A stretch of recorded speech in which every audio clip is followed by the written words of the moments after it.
मैं आज धर्मशाला के इस कुणाल होटल में एक प्रेस कॉन्फ्रेंस के माध्यम से आपके सभी पत्रकार बंधुओं का मैं बहुत बहुत आभार प्रकट करता हूं, धन्यवादी हूं कि आपके रूबरू हो रहा हूं मैं आज। और आज हम हिमाचल प्रदेश के जो 4 लोकसभा क्षेत्र हैं, जो 4 हमारे संसदीय क्षेत्र हैं, चंबा, कांगड़ा, हमीरपुर, शिमला,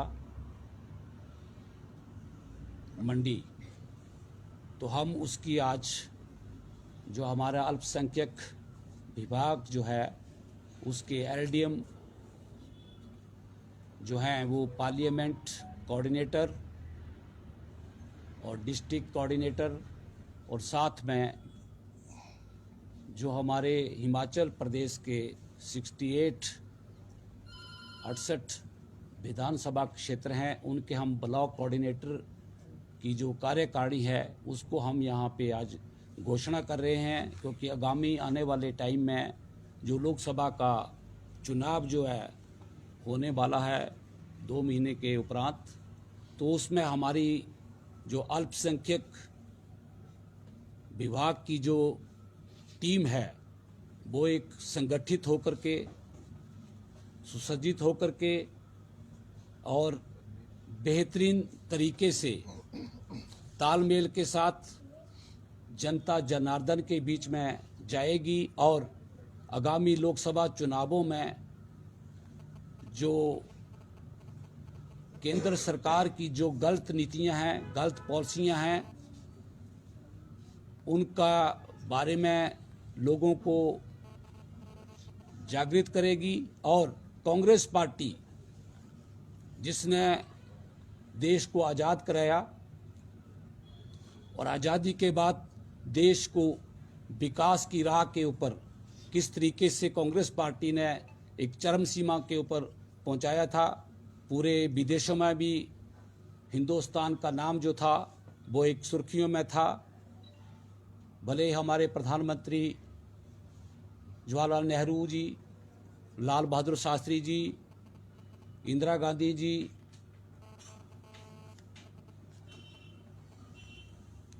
उनके टाइम में और मनमोहन जी, तो हमारे जो राजीव गांधी जी, जो ऐसे प्रधानमंत्री हमारे कांग्रेस पार्टी ने देश को दिए, जिन्होंने देश को विकास की राह में और हर तरीके से देश को आगे ले जाने के लिए अपना एक बहुत बड़ा योगदान दिया और जनता भी उसमें समृद्ध थी, बेरोजगारी भी नहीं थी, लोगों को एम्प्लॉयमेंट भी मिलता था, भ्रष्टाचार के ऊपर लगाम लगाई हुई थी और लगातार देश को आगे ले जाने में जो कार्य प्रणाली थी उसको विराम जो है वो जैसे ही 9 साल पहले भारतीय जनता पार्टी की जो गवर्नमेंट आई, इसने 9 सालों के बीच में आज देश की जो हालत है वो बदतर बना दी गई है। इकॉनमी की दृष्टि से देख लो आप, देश की जो हालत है आज बहुत दयनीय है। हमारे इंदिरा गांधी के टाइम में 28 नेशनलाइज बैंक देश में थे, मगर जब से मोदी गवर्नमेंट आई है उन्होंने उसका जो दायरा है वो कम कर दिया है और आज 12 नेशनलाइज बैंक रह गए हैं, जबकि 28 बैंकों को तोड़ दिया गया है, उनको इधर उधर मर्ज कर दिया गया है, क्योंकि जब डेवलपमेंट के ऊपर ग्रहण लगा दिया गया है, जो लोगों को सुविधाएं, जो लोगों को देश के विकास के लिए लोगों को अच्छी सुविधाएं मिलती थी, उनके ऊपर अंकुश लगा करके आज उन लोगों को बहुत बड़ी दुश्वारियां और बहुत बड़ी परेशानियां झेलनी पड़ रही हैं, क्योंकि जब किस देश के जो नेशनलाइज बैंक होते हैं उससे लोगों को सुविधाएं मिलती हैं, लोगों को राहत मिलती है, लोगों को कारोबार के लिए, हर अपने डेवलपमेंट के लिए, उद्योग लगाने के लिए, हर काम को करने के लिए लोगों को राहत मिलती थी, मगर आज उन बैंकों को भी तोड़ दिया गया। आज लगातार प्रताड़ित किया जा रहा है, किसानों के साथ भेदभाव किया जा रहा है, किसानों को लगातार आंदोलन, पिछले साल भी लगातार किसानों का आंदोलन चलता रहा और उसको एक झूठा आश्वासन दे करके रोक दिया गया कि हम उस बिल को वापस ले लेंगे। मगर आज आप सर्वविदित है, सभी लोग जानते हैं, पत्रकार बंधु के माध्यम से मैं बोलना चाहता हूं कि कल 13 तारीख थी और कल फिर भी दिल्ली की तरफ से हजारों की तादाद में जो पंजाब, हरियाणा, हिमाचल और जो बाकी सराउंडिंग स्टेट्स हैं वहाँ से हजारों की तादाद में किसान लोग जो हैं ट्रालियों में भर भर करके दिल्ली के लिए जा रहे हैं और जाकर के अपना धरना प्रदर्शन कर रहे हैं, क्योंकि वो लोग परेशान हैं। धरना प्रदर्शन तभी किया जाता है जब लोग परेशान हैं, लोगों की सुनवाई नहीं हो रही है, लोगों का शोषण किया जा रहा है, खिलवाड़ किया जा रहा है, लोगों की भावनाओं के साथ बहुत बड़ा खिलवाड़ किया जा रहा है। तो इन मुद्दों को देखते हुए आज हमारी कांग्रेस पार्टी जो है वो लगातार जो है वो देश में जो जिस तरीके से देश का शोषण किया जा रहा है, देश के लोगों के साथ ज्यादती की जा रही है, उसको देखते हुए मैं आज यहाँ पे प्रदेश हिमाचल प्रदेश का मैं इंचार्ज होने के नाते माइनॉरिटी डिपार्टमेंट का मैं आज ये कार्यकारिणी जो है उसको घोषित कर रहा हूँ। हमारी 4 लोकसभा क्षेत्र हैं, कांगड़ा, चंबा, उसका मैं पार्लियामेंट कोऑर्डिनेटर जो है वो मेरे बगल में बैठे हुए श्री सिरिल चंद्र जी, उनको मैं बना रहा हूं। ये हमारे पार्लियामेंट कोऑर्डिनेटर होंगे चंबा कांगड़ा लोकसभा क्षेत्र के, और ये क्रिश्चियन समुदाय से संबंध रखते हैं। हमीरपुर जो है हमारा, उस हमीरपुर लोकसभा क्षेत्र से श्री नसीबुद्दीन जी हैं, वो आज हमारे बीच मौजूद नहीं हैं, वो हमारे पार्लियामेंट कोऑर्डिनेटर होंगे। मंडी से हमारे श्री सुलेमान अंसारी जी, वो हमारे पार्लियामेंट कोऑर्डिनेटर होंगे मंडी लोकसभा क्षेत्र से। शिमला से श्री मुश्ताक अहमद जी, वो हमारे पार्लियामेंट कोऑर्डिनेटर होंगे। और इसके साथ जो हमारा कांगड़ा लोकसभा क्षेत्र है, इसमें हमारे 2 जिले पड़ते हैं, कांगड़ा और चंबा। तो कांगड़ा से मैं डिस्ट्रिक्ट कोऑर्डिनेटर जो है वो श्री उमर खताब जी हमारे साथ बैठे हुए हैं। श्री उमर खताब जी को मैं डिस्ट्रिक्ट कोऑर्डिनेटर बना रहा हूँ। 15 ब्लॉक हैं डिस्ट्रिक्ट कांगड़ा के, तो ये उसको पूरा मैनेज करेंगे। और चंबा से श्री खालिद मिर्जा जी, ये हमारे डिस्ट्रिक्ट कोऑर्डिनेटर होंगे चंबा जिला के।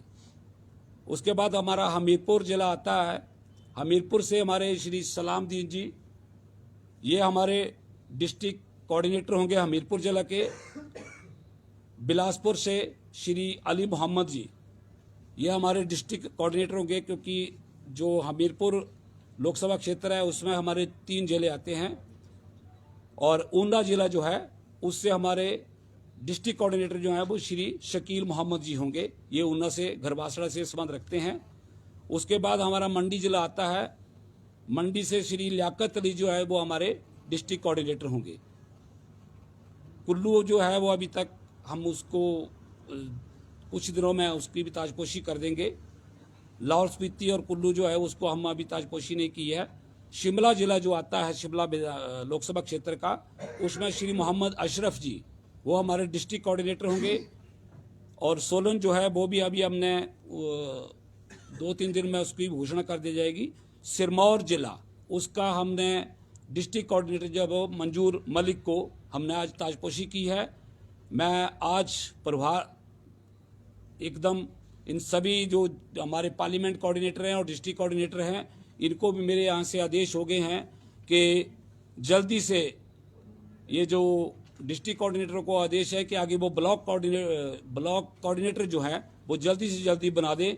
15 दिनों के बीच में हम ब्लॉक कोऑर्डिनेटर की पूरी टीम बना करके हमारे 85 जो मेंबर्स होंगे माइनॉरिटी डिपार्टमेंट के, वो पूरे 4 लोकसभा क्षेत्रों में जनता जनार्दन तक जाएंगे और सेंटर की जो गलत पॉलिसियां हैं उनको हम लोगों को अवगत करवाएंगे, लोगों को अवेयर कराएंगे और भविष्य में कांग्रेस पार्टी के प्रति हम उनको संगठित करके और आगे ले जाने के लिए हम कोशिश करेंगे। और हमारा जो अभियान है इसमें हमारा जो है जो हमारा LDM है, ये लीडरशिप डेवलपमेंट मिशन, जो हमारा नेशनल कोऑर्डिनेशन सेंटर हमारा कांग्रेस पार्टी जो हाई कमांड है, उन्होंने एक LDM जो लीडरशिप डेवलपमेंट मिशन एक प्लान बनाया है। उसके तहत हम अल्पसंख्यक, माइनॉरिटी, OBC, SC, ST इन सभी समुदाय को इकट्ठा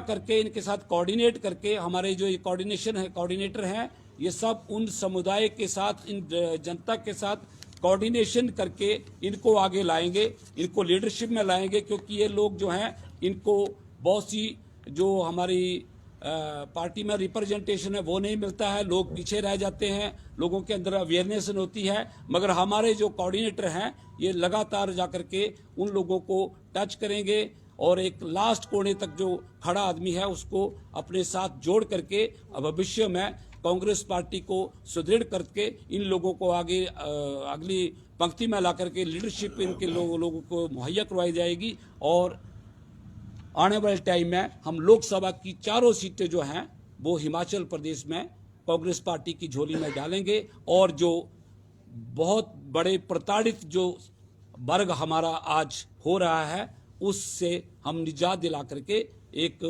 बहुत बड़ा न्याय जो है इन लोगों की, इस जनता को जनार्दन के साथ हम करेंगे।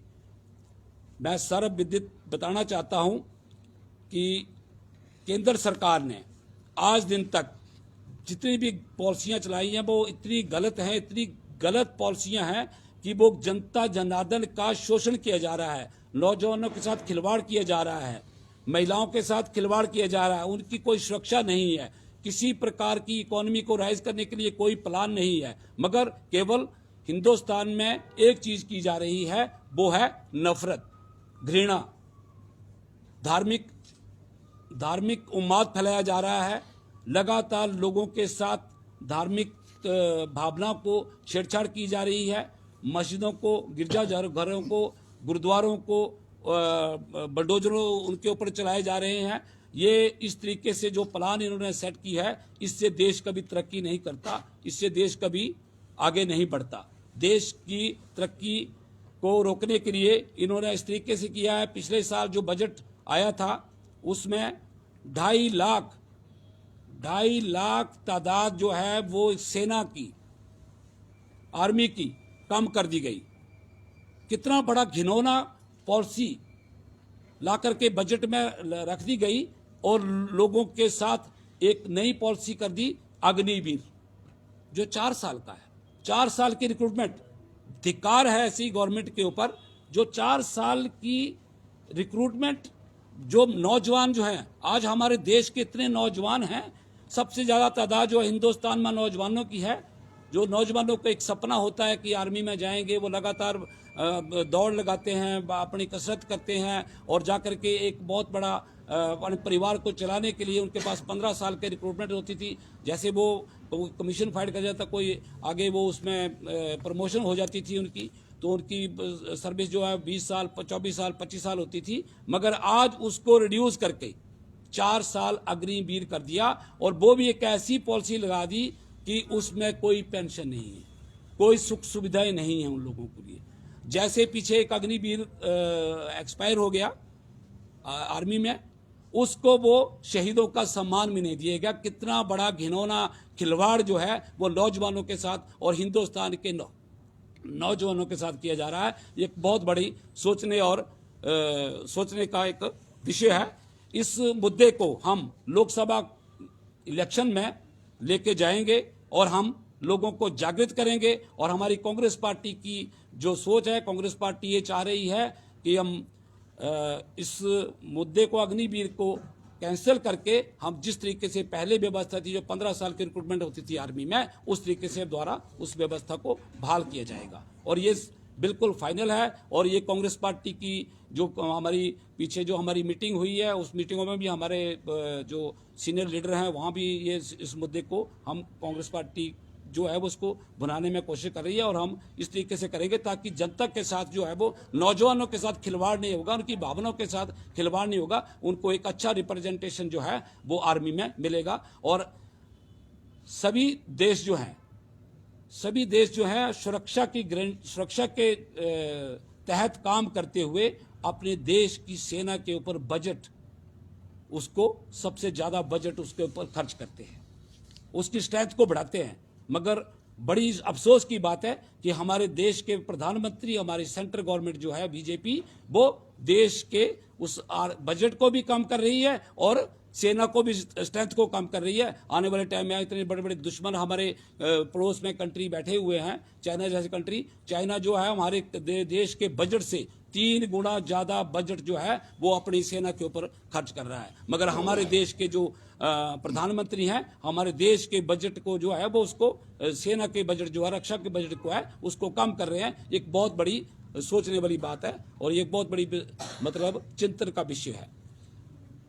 नौजवान जो है, जो आर्मी में अभी जो अग्निवीर हुए हैं, नौजवानों का शोषण हो रहा है, वो आत्महत्या करने पर मजबूर हैं। बहुत से नौजवान जो है वो आत्महत्या भी कर रहे हैं, क्योंकि 4 साल की नौकरी कुछ नहीं होती।